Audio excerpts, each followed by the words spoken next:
Today I wanted to talk about some ways that the company Theranos failed. And this happened a few years ago, and it was a really big deal. Basically, Elizabeth Holmes, like the billionaire CEO, it came out that she had lied to a ton of people in her company, ton of people on the outside of the media and kind of the world, and to um, all the other companies that she had made deals with to use her technology, and then just like a lot of clients and people that would use her technology as well. Um, what Theranos was supposed to do was essentially test your blood with like just a tiny drop of blood from like your finger, and it was supposed to be able to kind of get like all of your uh, kind of blood sample information from just a tiny drop of blood, instead of getting like a vial or a bag of blood or whatever. And it was supposed to be something that you just get that tiny drop of blood, and then you um, put it in a cartridge, and then you can just send the cartridge in and you could get your results on the internet. And it would be really affordable, cheap, uh, almost painless, easy, simple, and really effective, you know? And that sounds like a great like 15-minute or like a 15-second, 30-second elevator pitch, that like you pitch a company to investors. That sounds like a great pitch. And so I was gonna talk about like five or so different reasons um, why they failed and why they didn't work. And like a little bit on this history. So why did this get to this point and like continue on so long? Well, what Elizabeth Holmes was really good at was sales and marketing. And the thing with sales is that like it kind of has to be done with an ethical background. Like you have to be doing something that is ethical and having kind of ethics and morality and um, purpose behind what you're doing. Like you should be selling a product that people um, need to have or would get value from having, that actually works, that would provide value to their lives, and that would change their lives or affect their lives in some positive way.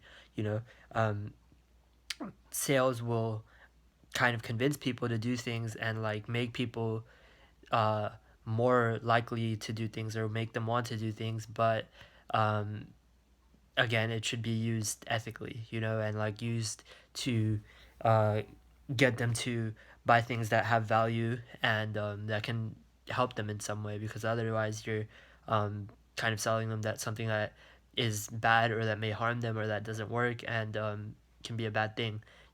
So that ethical framework I think is important, and she didn't have that. So Elizabeth Holmes, from the time that she was young, the history was that she wanted to be really wealthy. She wanted to be successful. She wanted to be a billionaire, and she had that goal. So number one of like why Theranos didn't succeed is that they kind of like their mission was skewed. It wasn't like she had the ideas for like creating this groundbreaking technology that would um, kind of revolutionize this industry and stuff, but then she didn't have um, medical knowledge or expertise. She didn't know if it would work. She didn't come from a medical background or a scientific background. It's different from like the CEOs that like used to code for a long time, and like they coded when they were kids and when they were teenagers, and then went and coded a website or something. She didn't have any technical expertise. But more than that is that she didn't care to see if it worked. Like she had this idea, and then she was like, oh, okay, this can push me to be a billionaire. And then the first goal wasn't the primary goal. Like every company, even the biggest companies in the world, they have a mission and they have a culture that's based around that mission. They have values and tenets and principles based around their mission. And the number one mission, the primary mission, ended up being, oh, like becoming a billionaire, becoming rich and successful, and didn't and wasn't okay. The primary mission was not, okay, I'm gonna create this technology that helps the world, changes the world, and that first of all works, and works really well and works better than everything else in the market. And it didn't come with studying the competition. It didn't come with um, really digging into medical research and like putting in effort and um, experiments and funding into all that to see that it worked, because more it was like the PR that like, oh, okay, like can this get hype, can this get popularity, can this get investors, can I sell it? And I think that's a problem that like a lot of entrepreneurs fall into, is that they try to sell what they have and their product that they have and focus on the sale, but then not focus on does it work or not. And that's the danger. Again, like if you get good at sales, like you want to make sure that your product works extremely well. You want to make sure that it's the best that it possibly can be, the best in the market maybe if it can be, and continually getting better, continually innovating and adapting and growing the product, and having iterations that proceed over time, and having it again be something that is ethical and of value that can massively impact people's lives in some meaningful way, that can give them value and give them positive value and positive results, you know, that changes their life in some better way. So the first reason that it failed was the mission was skewed. You know, the mission was, okay, I want to be a billionaire, I want to be like Steve Jobs, and that was Elizabeth Holmes' goal. And and you could say, oh well, what about the rest of the company? Well, she owned 99.7, I think, percent of the company. She owned like majority of the company. So it was more like, okay, that's her mission, and that was kind of her thinking. And later when like the company was like not doing good, like they just would kind of shut everyone up, like sign NDAs, non-disclosure agreements, and they kind of spend money on stupid things, and the kind of lie just kept going, you know, and they never at any point, like you could have pivoted and kind of focused, okay, we got to work on the technology and make sure that it works, you know. Like if you look at Tesla, the company, like all the times where they set a deadline and then they couldn't achieve it because the everything's not perfect yet, or like the product isn't ready yet, or like they just can't scale it in enough time, then they let everyone know, and then they told people, and then like, yeah, people would be pissed off, but they didn't care because they cared about the customer. They wanted to give them the high quality product and the product that they wanted to give, and in the ideal state and condition, and do that. And if they can't do it in their timeline, they have to push the timeline a little bit, and they were honest and upfront about it, you know. And then it took a little bit more time. It took some people that were angry, some investors that were angry, a lot of people in the news and media talking shit, and suddenly, but they don't care about being glorified, they don't care about being famous or being rich. They care about simply providing a good product or service to some people that gives them high value, and that gives them something that's kind of worth their money and improves their life in some way. So that was uh, number one, is that like, okay, like it was focused on making money and becoming rich and becoming a billionaire. Okay, number two reason that it failed is that what I said before, that Elizabeth Holmes controlled 99.7%, like almost the entire company, you know. They fired the CFO like maybe 10 years before the company even failed. I think it was like 7 to 10 years. And once they fired the CFO, like that was I mean, she never hired another CFO after that because she wanted full control.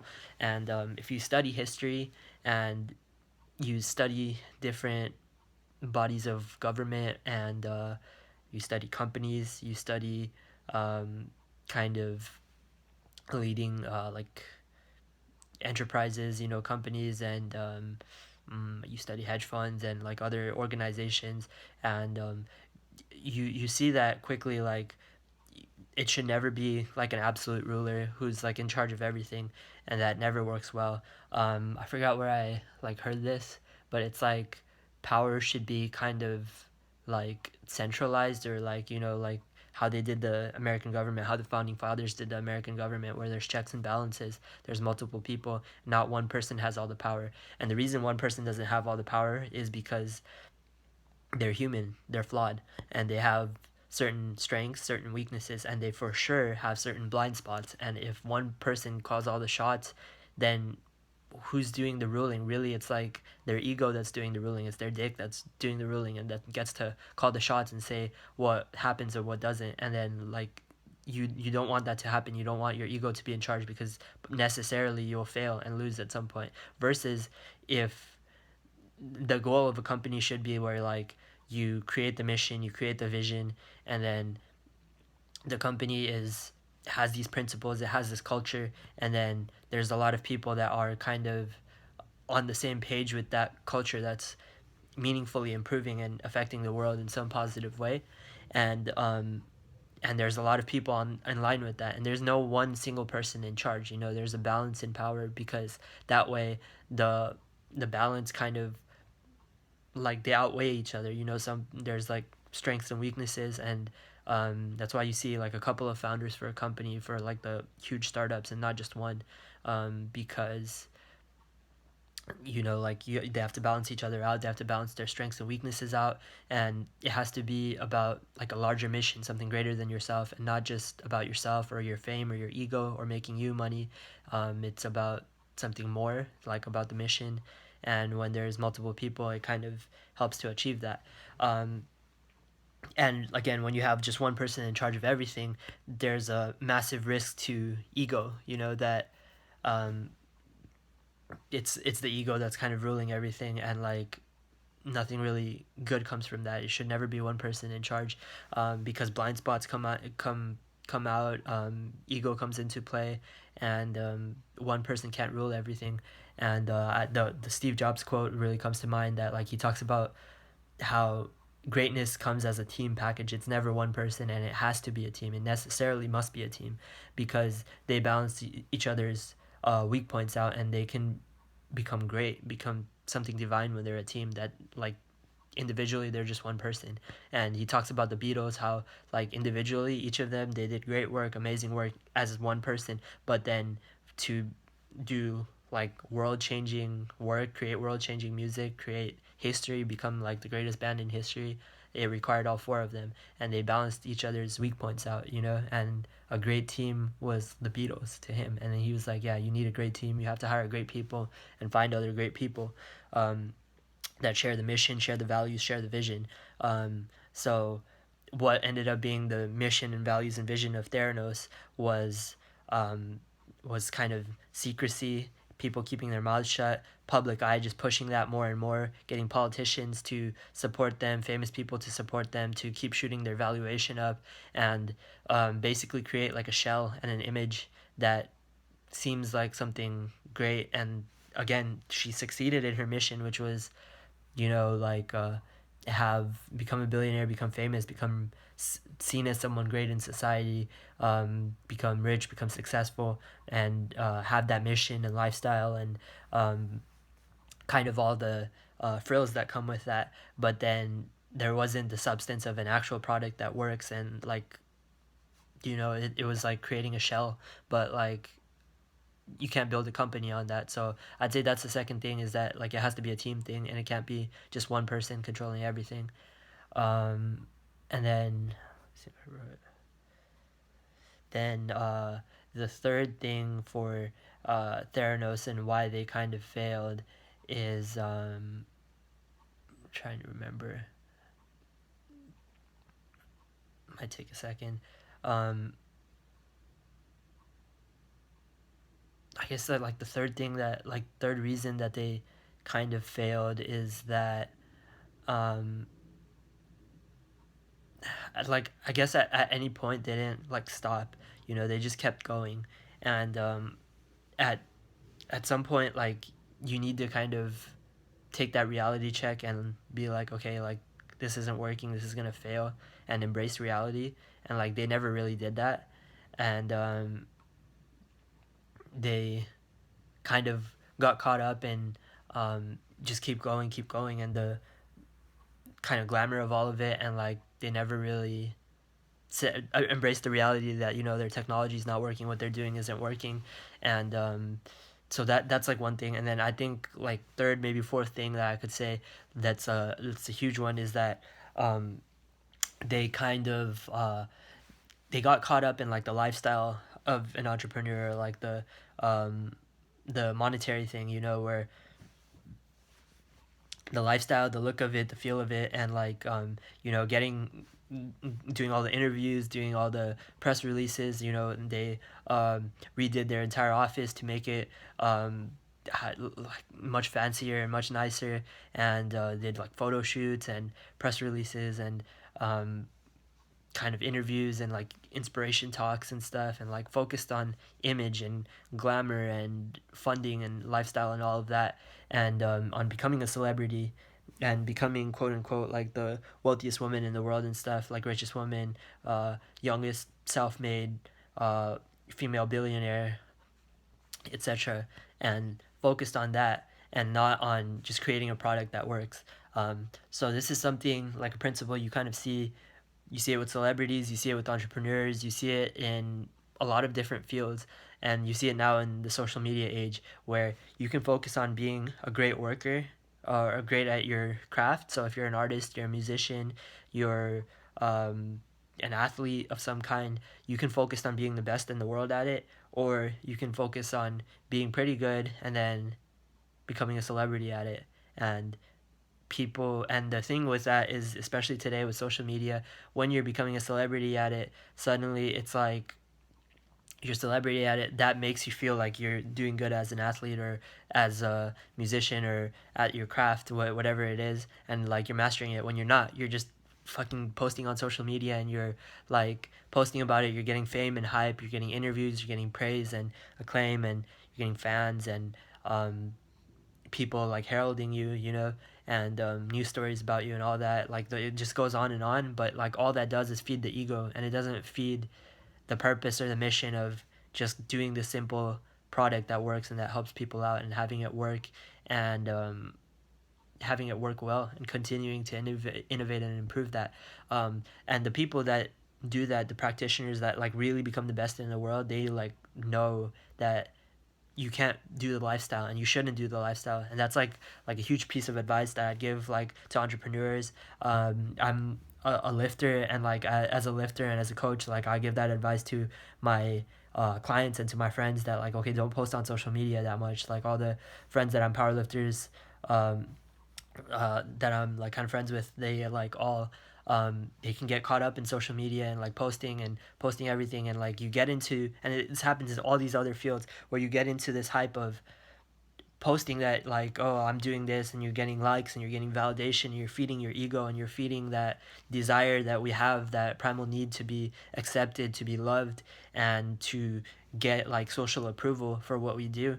um, but it's deadly, you know, and like it comes at a price. And this is something that I see that like the best in the field, and I studied this like across like a lot of different fields, like that become the best, they focus on just keeping the main thing. Like Christopher Nolan, for example, he just focuses on being the best director and creating the best movies that he can. He doesn't do many interviews, he doesn't post on social media much, he just does his one thing and that's it. You look at Dave Chappelle, he focuses on just being the best comedian that he can possibly be, doesn't do social media much or at all, doesn't do interviews much, doesn't do a lot of hype or other stuff that much. And I'd argue that the top people, like the number one people at a lot of their fields, they're like that. They focus on living a simple life, having not much complexity, not much social complexity. They focus on getting their validation from the work and the impact that they can have on others. And they focus on keeping their work the main thing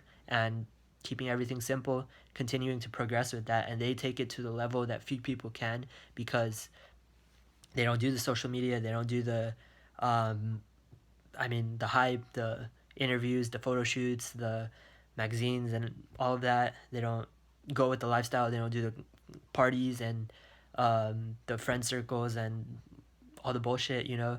And it's hard to, some for some people more than others, it's hard to avoid that and like to focus on the main thing. But I think it's important. They put the work first, and they kind of focus and do that for 10 years, 20 years or more.